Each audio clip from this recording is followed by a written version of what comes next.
We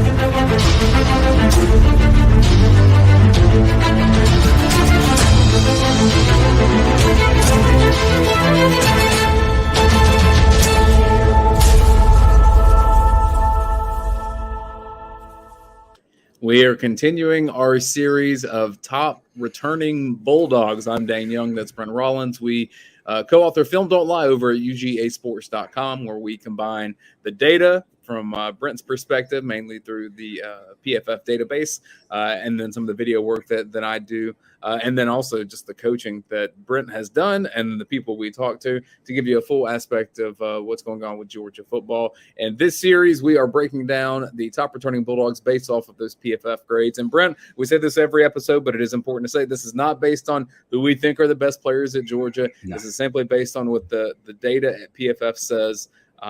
And then we have some minimum parameters of what people have to reach.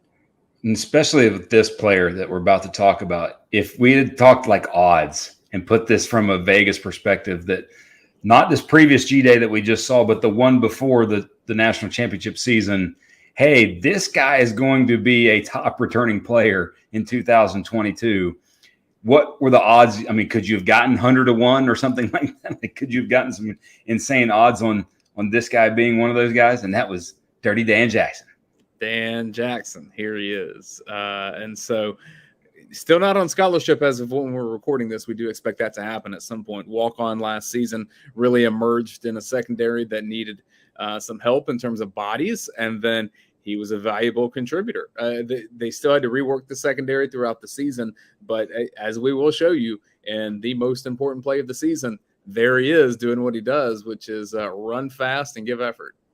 Yeah, and that's what you saw. You saw a guy who's, always there, always where he needed to be, very, very good tackler, very physical, and quick and explosive as a tackler. I think that's the biggest thing that maybe that might surprise some folks. But especially when you think about his debut on the scene, I think Roddy and Coach Donna maybe had mentioned him getting some snaps with the twos.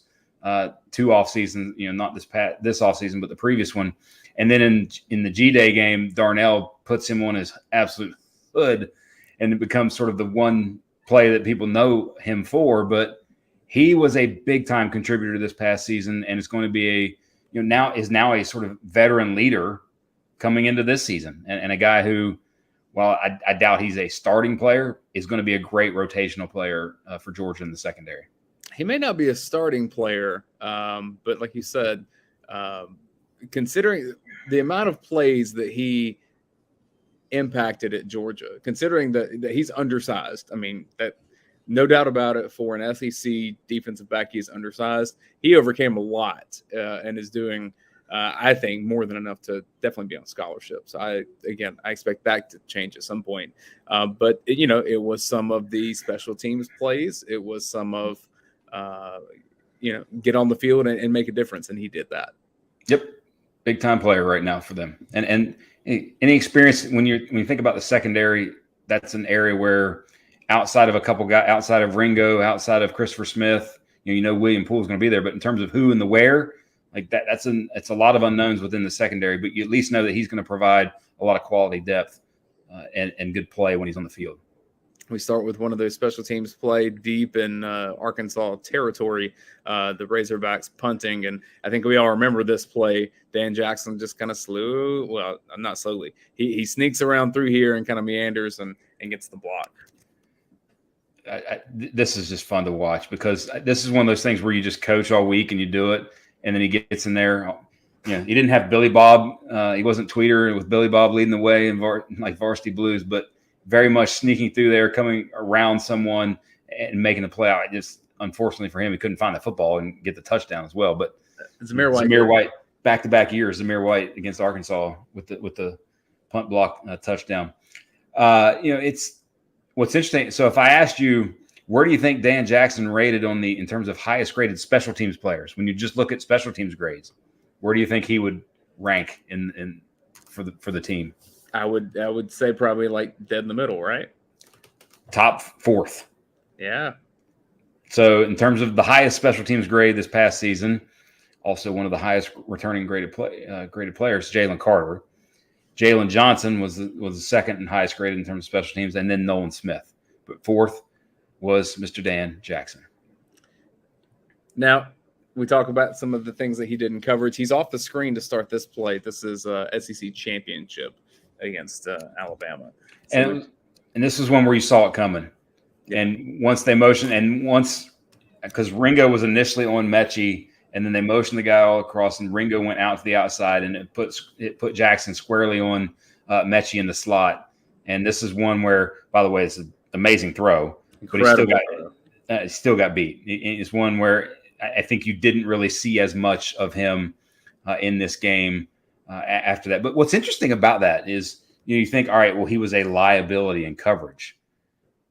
He was always where he needed to be. He gave up one touchdown, but outside of this reception, which was a 40-yard reception for Mechie, he only gave up 86 yards in coverage the whole season.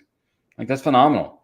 So, it's one of those things where, and anything, especially if anything was in front of him, as we're going to see on the next clip, he made plays. Well, and even on this one, he didn't completely fall down. He kind of keeps his balance, shows his athleticism in that sense. And, he's got good speed. Yeah, one little false step. But, by the way, that's a really good receiver that you can't make one little false step against, and especially the QB making a throw like that. But still. Here he is, play you were talking about against Tennessee. Yep, and I think this is a role where, and I actually think you might see him, because of how good of a tackler he is, you might see him be the dime defensive back or the money position that they, when they bring 6 defensive backs on the field, even closer to the box, because he's very aggressive. And, with the way we saw him with the pump block, maybe he becomes more of a blitzing type. It'd be interesting to see if that role is where he plays this season versus being the, sort of deeper secondary safety guy, deeper safety within some of the personnel packages that they use. But, in essence, he tackles 2 guys here. I was about to say, he wraps up on 2 guys, so I think he should get 2 tackles on this play. I agree, at least a tackle and a half. They give half sacks, right? So this should be at least a tackle and a half. But from a tackling grade perspective, he was one of the highest graded tacklers on the team. I think it was right around 40, 39 tackle, or 42 tackle attempts, and only 3 missed tackles. So very sure tackler, very good in space. And I think he was one, and that's what I always liked about watching him play, very decisive and explosive in going and making plays. It wasn't hesitation. There wasn't, I'm just going to break down and keep people. No, I'm going to go make plays and be the one who sort of delivers the blow. Just a note on Georgia's beautiful defense here. When you have Dan Jackson pursuing from where he did. So, what Christopher Smith has to do here is say, I'm going to get to the outside here, because what Tennessee's trying to do is get away from all these guys in the middle, because, this is just the number 1 overall pick, and Trayvon Walker beginning to pursue out here as well. So Tennessee wants to just get out here and go to the outside. So what needs to happen here? Get this shoulder, slow all this down, get the leverage, and then let help come from Jackson, let help come from Trayvon Walker. This is beautiful. Yep. And we talked about that with when we looked at Javon Bullard previously. If you're going to play on that star position, you have to be physical. You have to be able to keep leverage. And then, of course, when you think about Dan Jackson outside of the Darnell play, you're probably going to think about this play. Yeah, and so he's going to be off the screen a little bit during this return, but I think we all know what it is. I've seen it a billion times. One of the most impactful plays in UGA football history, and Dan Jackson's right in the middle. And really, the story of this play from his perspective is the story of his season last year. Find your way on the field, do the dirty work. Yep, and he got destroyed, but I'm sure he cared none of that. Do you think he felt it? No, I don't think he felt it at all. There's probably so much adrenaline pumping through him at that time frame. He may have initial jar, but I did think about the other day. I wonder how many times people have watched, on our great UGAsports.com YouTube channel, we have the compilation of both the fan reaction and then the shots within the stadium. How many times have people watched that this offseason in the last 3 to 4 months, or 3 months, right at 4 months, I guess? Well, when we recapped it with Jeff Foxworthy, it's one of the things he said. Oh, I love seeing that on that play, Dan Jackson hustling and be willing to take that hit, even though, technically he didn't really have to per se. Like, No. at Play, that he point, was getting scoring in the end zone. He was scoring but already. Alabama was trying to lay a hit too. Good on Dan Jackson for doing what he needed to do. Overall, where do you think he fits into Georgia's secondary? Because in terms of athletes, I would say Georgia is a little bit bigger and longer, especially with some of the incoming freshmen, than even they were last season. The depth, we'll see, right? Because if those freshmen are ready, I'd say it's going to be a deeper secondary. If they're not, then they're going to need Dan Jackson. Yes, and I actually think his role will be very similar to what it was a year ago, where especially early, by the way, especially early in the season, Oregon game 1, at South Carolina early in the season, you're going to see him on the field because of the experience factor. And when you look at his sort of grade profile on Pro Football Focus, there's not a lot of, you don't see a whole heck of a lot of positives. You don't see a lot of negatives. It's a lot of what we term as zero grade plays or sort of expected plays. And in essence, what it's saying is he's not going to come in and, lose you the game in any way. Going to be there, going to be in the right spot, not going to get you beat, and is going to make the plays when they're there to be made. And that's valuable in the secondary, especially with the way that Georgia switched this past season to a lot more zone coverage.